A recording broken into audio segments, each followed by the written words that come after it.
So I constantly get asked, how do I come up with all these trade ideas every single day? And so I thought about how I could sort of portray this a little bit better. And I think what I'm going to start doing, as of today, we're going to try something new. I'm going to start sort of walking you guys a little bit through my day so you can see how these trade ideas develop and give you a little bit more perspective. So let's try that.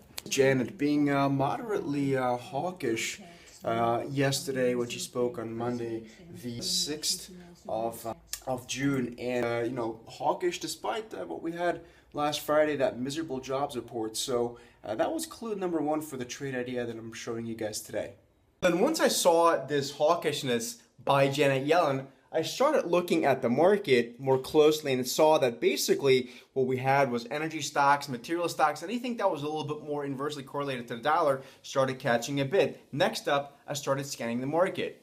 My favorite scanner tool, and I'll be very honest with you, it's called finviz.com. Here it is right now. And basically all sorts of stocks in the materials space started really popping up. Things like Mosaic, CF Industries, and even Potash. And that gets me to today's trade. So then finally, after also speaking with a couple of colleagues that work at hedge funds, I came across the energy space. Looking at the energy space, very, very bullish setup here. Looked to me like this might be something that's going to push higher here, maybe not necessarily in the absolute immediate term like today, but through sort of a multi-day, maybe multi-week lens, this looks like it does want to push at least a little bit higher.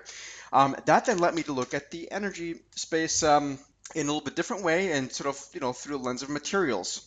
Didn't find a whole lot of interesting stuff here on the materials chart, so started digging a little bit deeper through the help of the aforementioned scanner.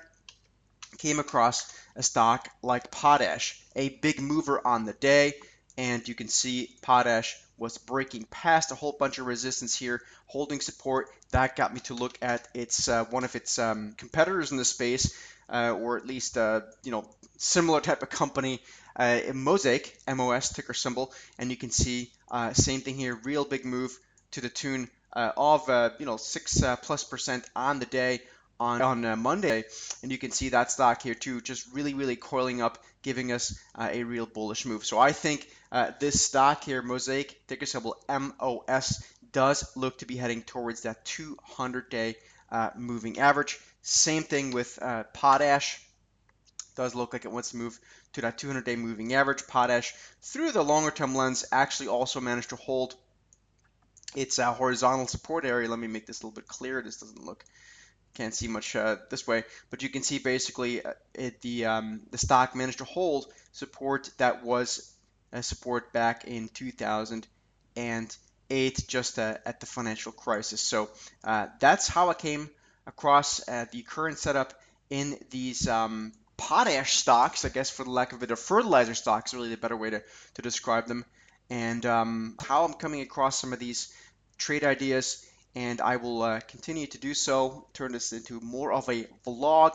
So I'll take you across with me to investor meetings, travels, all sorts of stuff like that, so you can see how I end up coming up with these trade ideas. Don't forget to follow me on Instagram, guys. Instagram.com/steadytrader.